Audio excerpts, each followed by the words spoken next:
The wind howled across the Montana plains as Samuel Sam Morrison checked his cattle one last time before sunset.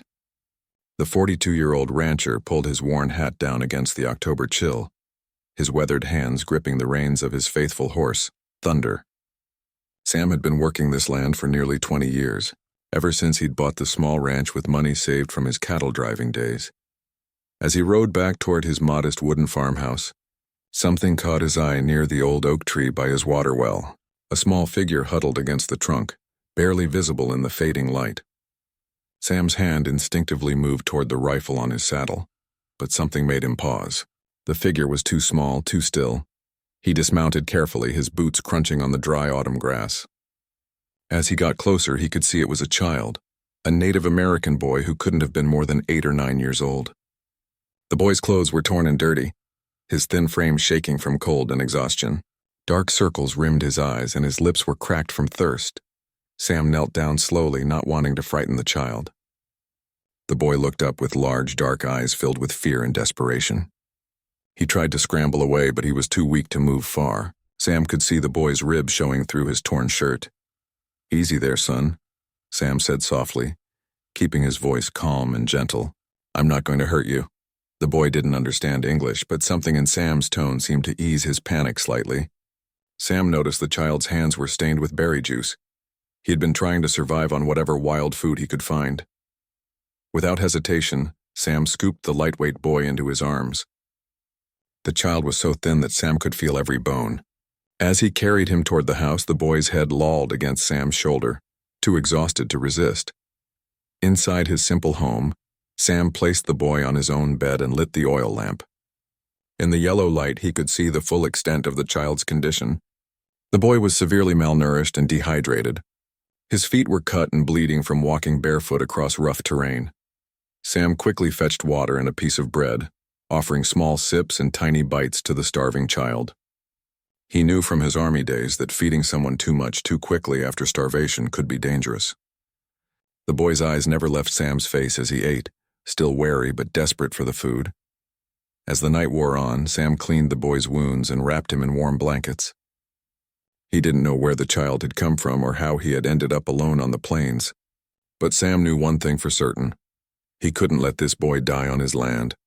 The child fell asleep finally, his small chest rising and falling peacefully for the first time in what Sam guessed had been days or weeks. Sam sat in his wooden chair by the bed, watching over the boy and wondering what tomorrow would bring.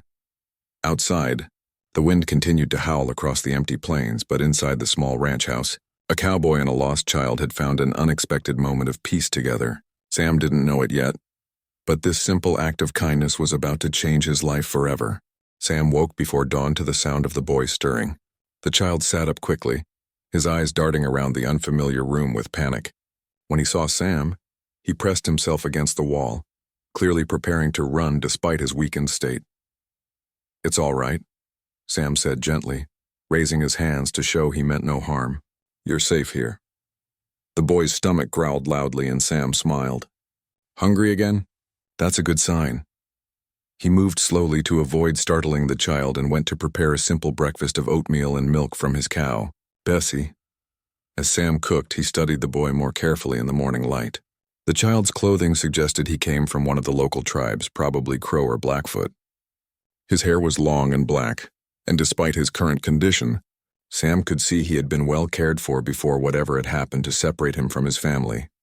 When Sam offered the bowl of warm oatmeal, the boy hesitated for a long moment before hunger won over caution. He ate slowly at first, then more eagerly as his body remembered what real food felt like. Sam was encouraged to see some color returning to the boy's pale cheeks. After breakfast, Sam tried to communicate through gestures. He pointed to himself and said "Sam" several times. The boy watched intently but remained silent. Sam pointed to the boy with a questioning look, but the child just stared back with those large, serious eyes. Sam decided to show the boy around the small ranch, thinking the fresh air might help him recover. They walked slowly to the barn where Sam's 3 horses and dozen cattle waited for their morning feed. The boy showed interest in the animals, particularly Thunder, who snorted softly at the new visitor. While Sam did his morning chores, the boy sat on a hay bale and watched every movement. Sam noticed the child's eyes constantly scanned the horizon, as if looking for something or someone. Was he lost, or was he running from something? Around midday, as Sam was mending a fence, he heard a sound that made his blood run cold. War whoops echoing across the plains. The boy heard it too and jumped to his feet, his face showing a mixture of hope and fear. Sam grabbed his rifle and looked toward the sound. In the distance, he could see riders approaching fast, at least a dozen Native American warriors on horseback, their war paint and weapons clearly visible even from far away. The boy ran toward the approaching riders, calling out in his native language. Sam's heart raced as he realized the gravity of the situation. These warriors were likely the boy's people, come looking for him. But Sam also knew that relations between white settlers and native tribes had been tense in this area for years. As the riders got closer, Sam could see they were heavily armed and their faces were painted for war. The lead warrior was a tall, imposing man with fierce eyes and eagle feathers in his hair. This was clearly a war party, not a peaceful search group. The boy reached the warriors first, speaking rapidly in his tribal language. Sam watched as the lead warrior's expression changed from anger to surprise as he listened to the child's words. The warrior's eyes then fixed on Sam, who stood his ground despite his racing heart. Sam kept his rifle lowered but ready. He had no desire to fight, but he wouldn't go down without defending himself if necessary. The warriors formed a semicircle around him, their horses stamping and snorting nervously. The lead warrior dismounted and walked toward Sam with slow, deliberate steps. His hand rested on his tomahawk and his dark eyes never left Sam's face. The tension in the air was thick enough to cut with a knife. Sam knew that what happened in the next few minutes would determine whether he lived to see another sunset. The boy continued speaking urgently to the warriors, gesturing toward Sam and then toward the house. Whatever he was saying seemed to be having an effect, because some of the warriors lowered their weapons slightly. But the lead warrior's expression remained unreadable as he stopped just a few feet from Sam, close enough that Sam could see the war paint covering his weathered face. The cowboy and the warrior stood facing each other in silence, while the fate of both men hung in the balance. The lead warrior spoke in a deep, commanding voice, his words in the Crow language that Sam couldn't understand. But the tone was clear. This was an interrogation, not a conversation. The warrior's name was Chief Running Bear, though Sam didn't know this yet. The boy, whose name was Little Fox, continued to speak rapidly to his father. Sam watched as the chief's expression gradually shifted from suspicion to something that might have been surprise. Little Fox pointed repeatedly at Sam, then at the house, and made eating gestures with his hands. Chief Running Bear studied Sam carefully, taking in the cowboy's worn clothes, calloused hands, and weathered face. This was clearly a working man, not a soldier or trader who might have ulterior motives. The chief noticed that Sam's rifle remained pointed at the ground, despite being outnumbered 12-1. Little Fox ran to Sam and tugged at his shirt, then pointed back at his father. The boy seemed to be trying to bridge the gap between the two men, sensing the tension but not fully understanding the danger. Sam made a decision that could have cost him his life. He slowly placed his rifle on the ground and stepped away from it, keeping his hands visible. It was a gesture of trust that surprised the warriors. Chief Running Bear's eyes narrowed as he watched this unexpected move. To further show his peaceful intentions, Sam walked slowly toward his house, gesturing for the warriors to follow.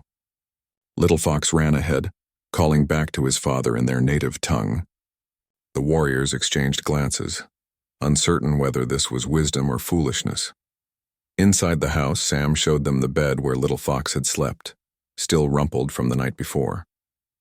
He pointed to the empty bowl and spoon on the table, then mimicked eating and drinking. Slowly, the story began to become clear to Chief Running Bear. Sam went to his small pantry and brought out bread, dried meat, and a jug of milk. He offered these to Little Fox, who looked to his father for permission before accepting. The boy's obvious familiarity with Sam and the house spoke louder than any words could have. Chief Running Bear spoke a few sharp words to his warriors, who reluctantly lowered their weapons completely. The chief then did something unexpected. He sat down at Sam's simple wooden table and gestured for Sam to do the same. Through a combination of hand gestures, broken English that the chief knew from trading posts, and Little Fox's enthusiastic pantomiming, the full story slowly emerged. Little Fox had been playing near the river 3 days earlier when a flash flood had swept him downstream. By the time he managed to reach shore, he was miles from his village and completely lost. For 2 days and nights, the 8-year-old had wandered the plains, surviving on berries and stream water, growing weaker and more frightened with each passing hour.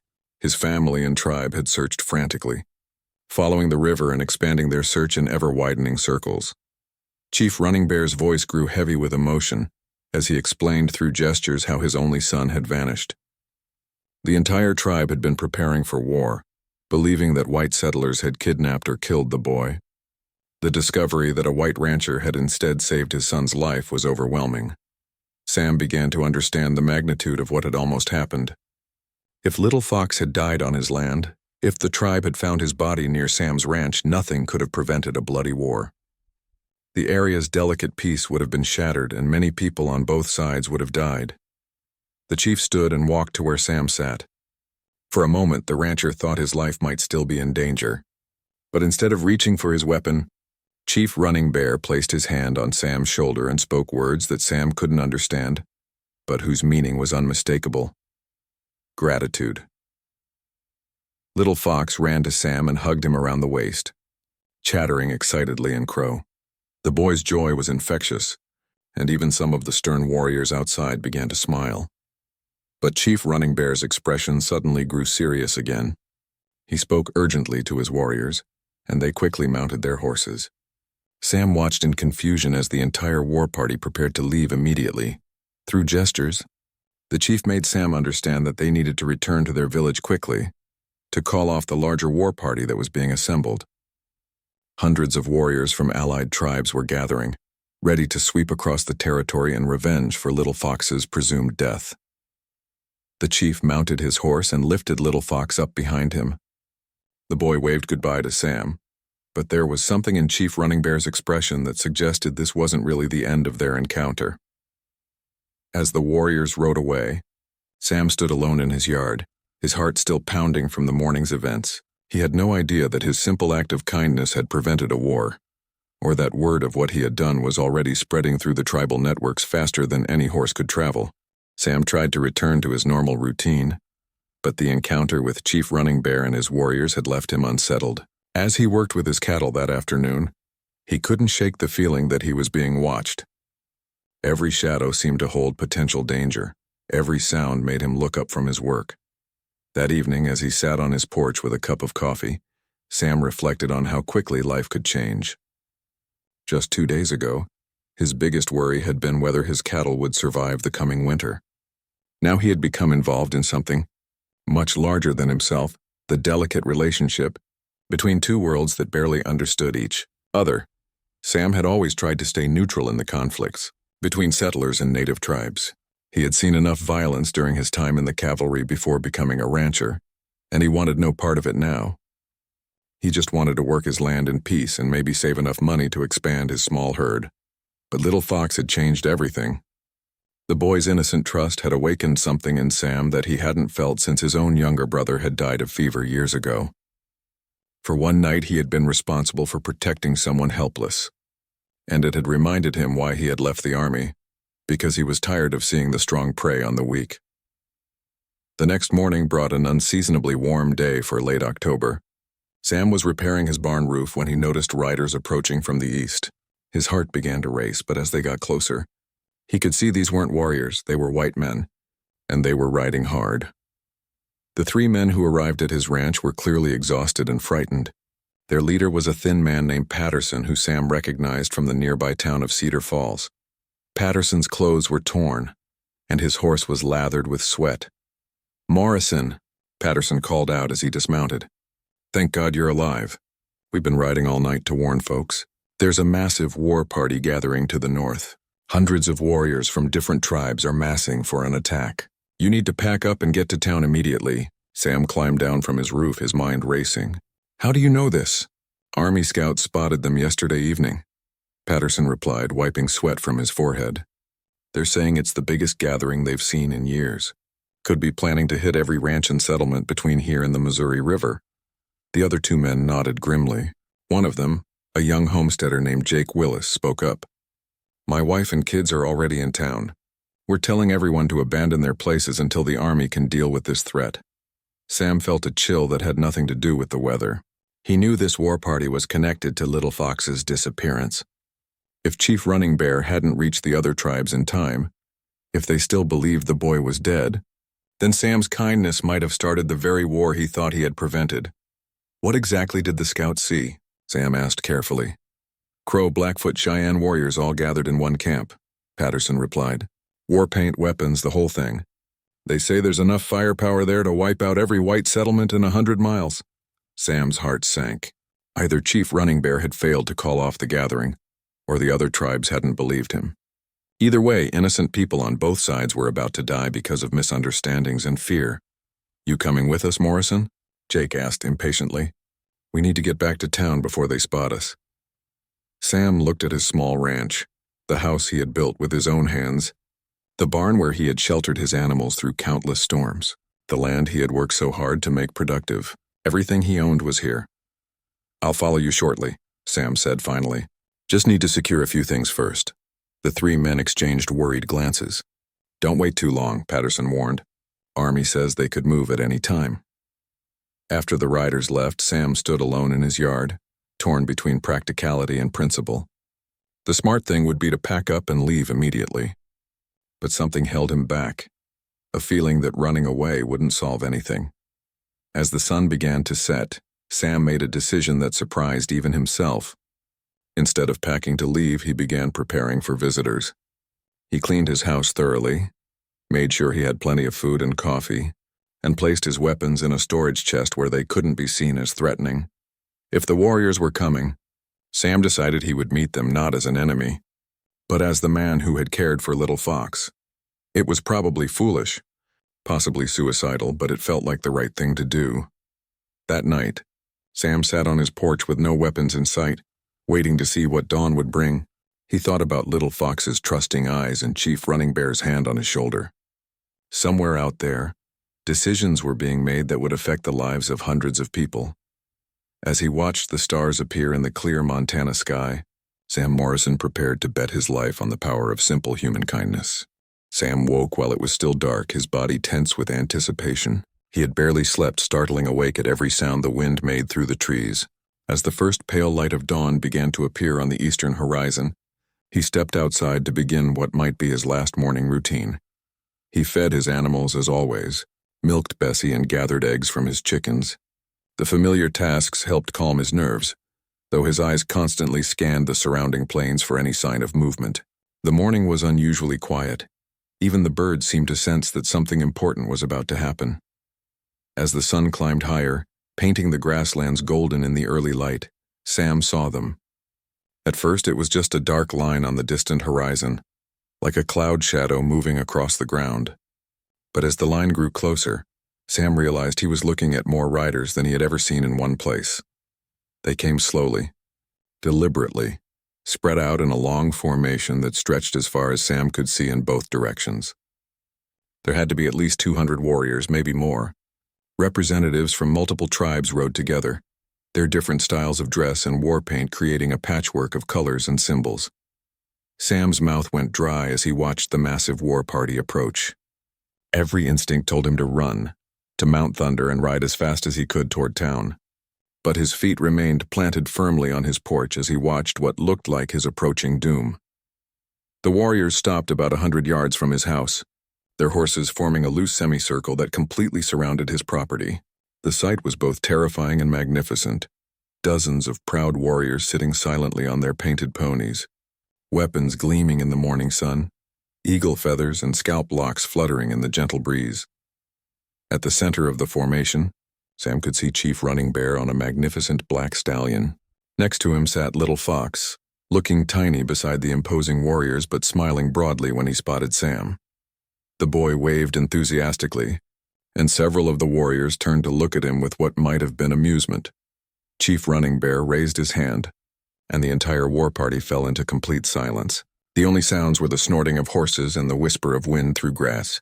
The tension was so thick that Sam could feel it pressing against his chest like a physical weight. Then Chief Running Bear dismounted and began walking toward Sam's house. He was followed by several other men, who Sam guessed were chiefs or elders from the various tribes represented. Each man carried himself with the dignity and authority of a leader, but their expressions were unreadable. Sam stepped down from his porch to meet them, his heart hammering against his ribs. As the group of tribal leaders approached, he could see the war paint on their faces more clearly, symbols that spoke of power, spiritual protection, and readiness for battle.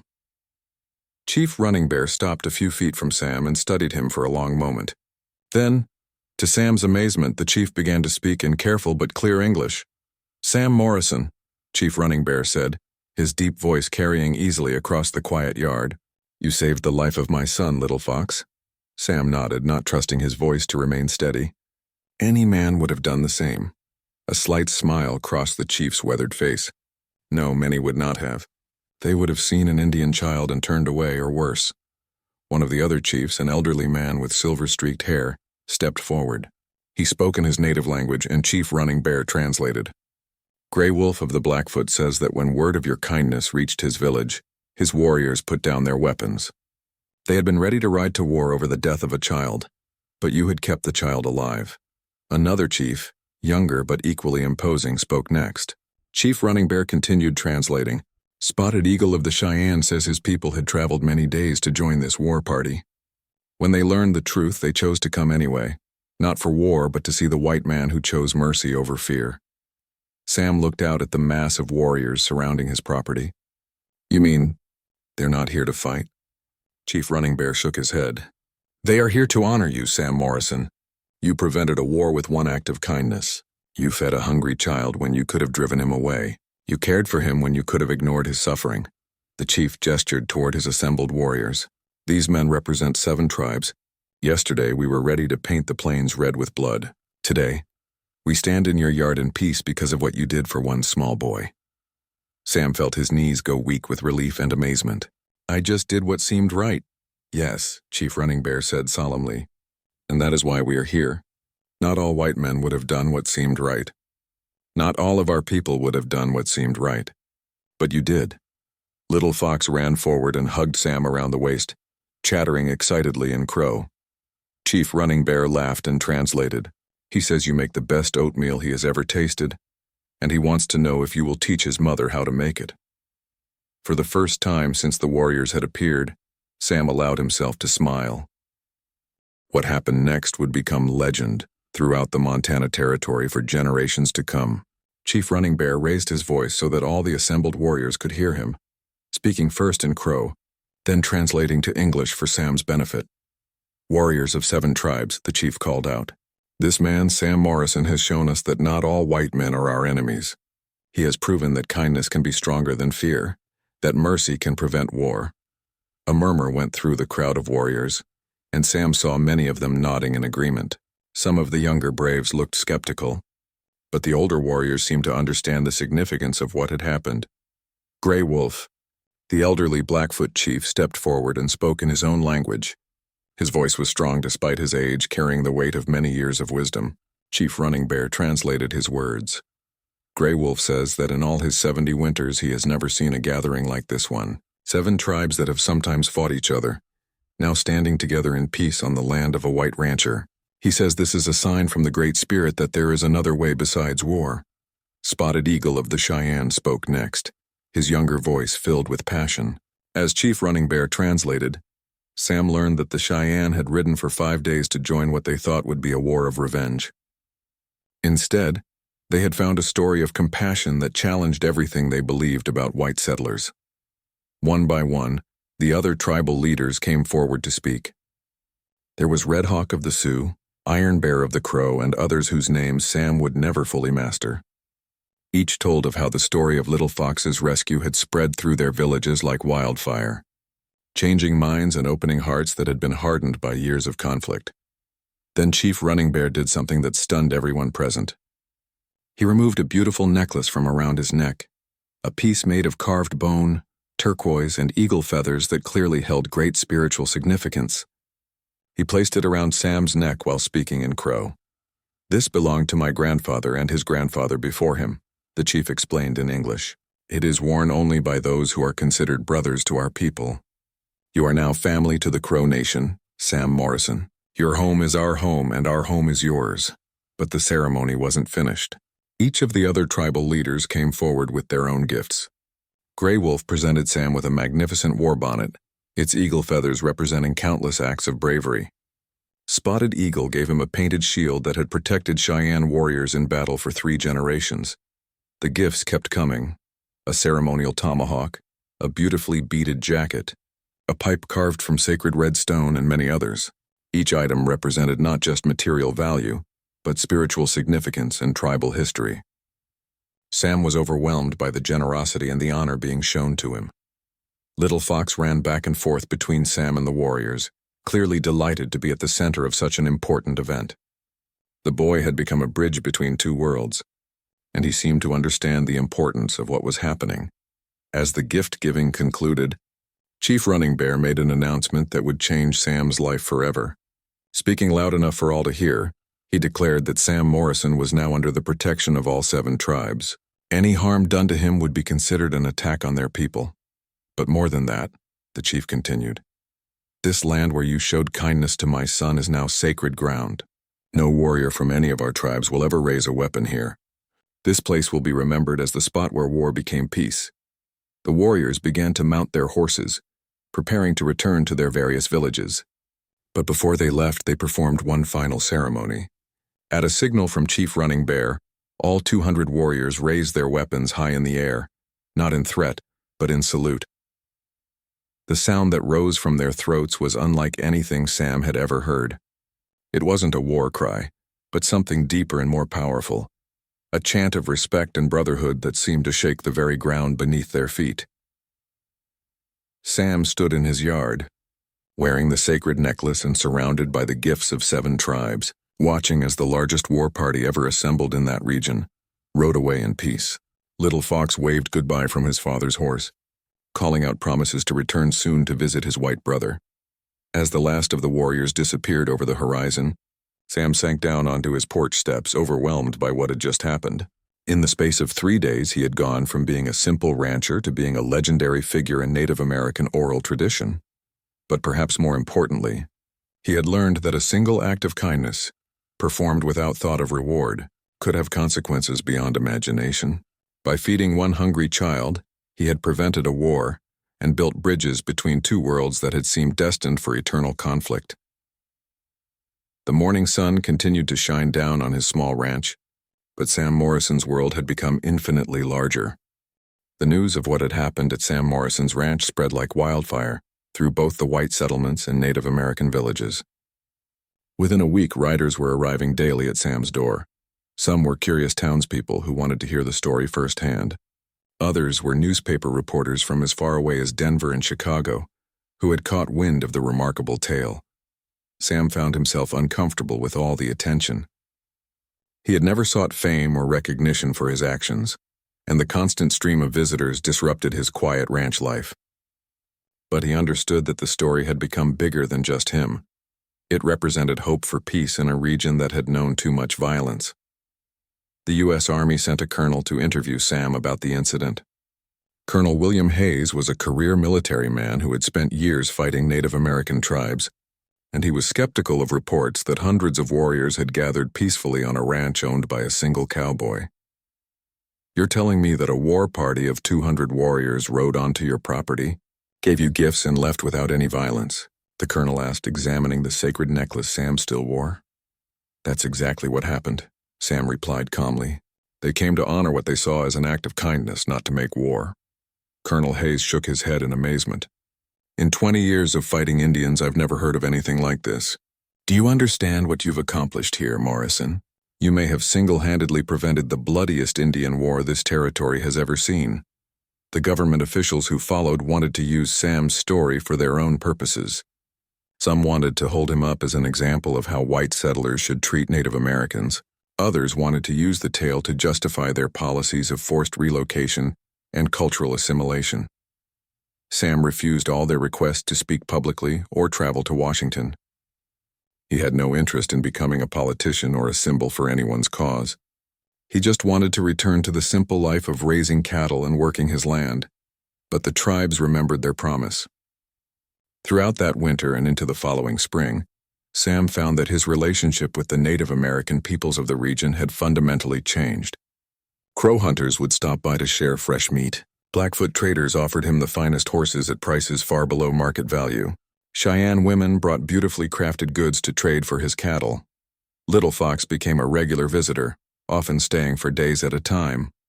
Chief Running Bear had decided that his son should learn about the white man's world from someone he could trust. Sam taught the boy to read and write English, while Little Fox taught Sam words in Crow and shared stories from his people's rich oral tradition. The bond between Sam and Little Fox grew stronger with each visit. The boy reminded Sam of the younger brother he had lost years earlier, and Little Fox seemed to view Sam as a second father. Their friendship became a symbol of what was possible when people chose understanding over fear. As word of Sam's story spread even further, it began to influence relations between whites and Native Americans throughout the Western territories. Other ranchers and settlers started reaching out to local tribes, offering help during harsh winters or times of scarcity. Some tribal leaders began seeking peaceful dialogue instead of immediately turning to warfare when conflicts arose. The sacred necklace that Chief Running Bear had given Sam became known throughout the region as a sign of safe passage. When Sam traveled to town wearing it, Native Americans would approach him as a brother. When he wore it to trading posts or military forts, soldiers and settlers treated him with a new kind of respect. Years passed, and Sam's small ranch became an informal meeting place where whites and Native Americans could come together in peace. He never charged anyone for food or shelter, regardless of their race or tribal affiliation. His barn became known as neutral ground where disputes could be settled through words rather than weapons. Sam never married or had children of his own, but Little Fox filled that role in his life.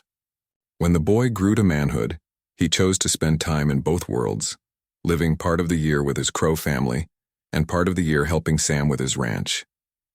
He became a translator and peacemaker, following the example Sam had set. As Sam grew older, he often reflected on that October night when he had found a starving child by his water well. He had acted purely on instinct, with no thought of the consequences.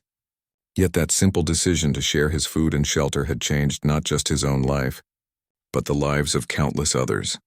The story of the cowboy who fed a hungry native child became legend, passed down through generations of both white and Native American families.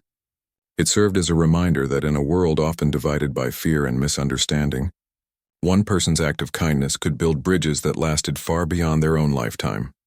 Sam Morrison died peacefully in his sleep at the age of 78, still wearing the sacred necklace that had made him a brother to 7 tribes. At his funeral, hundreds of people gathered, ranchers and townspeople, but also representatives from every Native American tribe in the region. They came not just to mourn a good man, but to honor someone who had proven that peace was possible. Little Fox, now a respected leader among his people, spoke at the funeral in both English and Crow. He told the assembled crowd about the scared, hungry boy who had found safety and kindness in the home of a stranger. He spoke of how that act of compassion had rippled outward like stones thrown into still water, creating waves of change that were still spreading decades later. Chief Running Bear's grandson, who now led the Crow Nation, presented Sam's grave with an honor guard that included warriors from all 7 tribes that had once gathered at his ranch. They performed traditional ceremonies to ensure that Sam's spirit would find peace in the afterlife, and they declared that his burial ground would be sacred to their people forever. The ranch itself was preserved exactly as Sam had left it, maintained by a trust that included both white settlers and Native American tribes working together. It became a place of pilgrimage for those who wanted to see where one man's simple kindness had changed the course of history. Visitors would often ask the caretakers what made Sam Morrison special, what unique quality had allowed him to accomplish something so remarkable. The answer was always the same. There was nothing special about Sam except his willingness to see a hungry child as simply that, a hungry child in need of help. In the years that followed, as the American West continued to change and modernize, the story of Sam Morrison and Little Fox became more than just local legend. It was taught in schools as an example of how individual actions could have far-reaching consequences. It was told around campfires as a reminder that courage sometimes meant choosing compassion over caution. The sacred necklace that Chief Running Bear had given Sam was eventually donated to a museum, where it remains on display with a plaque that tells the full story. Thousands of visitors read about the cowboy who prevented a war by feeding a hungry child, and many leave inspired to look for their own opportunities to choose kindness over indifference. Even today, more than a century later, the descendants of both Sam Morrison's neighbors and the 7 tribes still gather annually at the site of his old ranch. They come to remember that in a world often divided by differences, the simple act of caring for someone in need can build bridges that span generations. The story endures because it speaks to something fundamental about human nature: the power of compassion to transform not just individual lives, but entire communities. Sam Morrison never saw himself as a hero, but his legacy proves that sometimes the most heroic thing a person can do is simply treat another human being with basic kindness and dignity. In the end, the cowboy who fed a hungry native child discovered a truth that the world still needs to learn: that the distance between enemy and friend, between stranger and family, between war and peace, can sometimes be measured not in miles or years, but in the simple act of sharing a meal with someone who needs it.